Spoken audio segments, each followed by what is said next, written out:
বেসরকারি টেলিভিশনের সংবাদ উপস্থাপিকা সানজিদা আক্তার তার রাজধানীর নিকুঞ্জ এলাকার বাসায় গেল কয়েক মাস আগে অভিযান চালায় দুদক। খোঁজ মেলে ৯৫ লাখ টাকা মূল্যের দুটি ফ্ল্যাটের তথ্য, ৪৫ লাখ টাকার এফডিআর ও নগদ ২৬ লাখ টাকা মূল্যের বৈদেশিক মুদ্রা। এর রেশ ধরে সম্পদের উৎস খুঁজতে থাকে দুদক।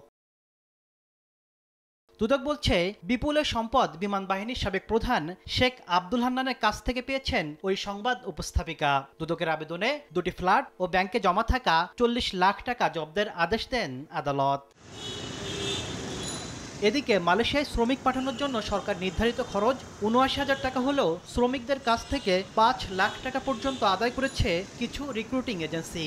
এমন অভিযোগে আরও ৪ এজেন্সির বিরুদ্ধে প্রায় ৩১১ কোটি টাকা আত্মসাতের অভিযোগে মামলা করে দুদক। মহাপরিচালক জানান, অতিরিক্ত অর্থ আদায়কারী প্রতিটি এজেন্সির বিরুদ্ধে পর্যায়ক্রমে ব্যবস্থা নেওয়া হবে।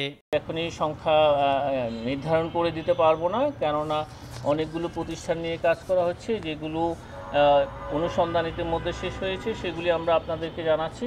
সবগুলো এজেন্সি, যেসব এজেন্সি অপরাধের সাথে সম্পৃক্ত হবে এবং সেটা যদি দালিলিকভাবে প্রমাণিত হয়, সবগুলো প্রতিষ্ঠানের বিরুদ্ধেই মামলা রুজু হবে।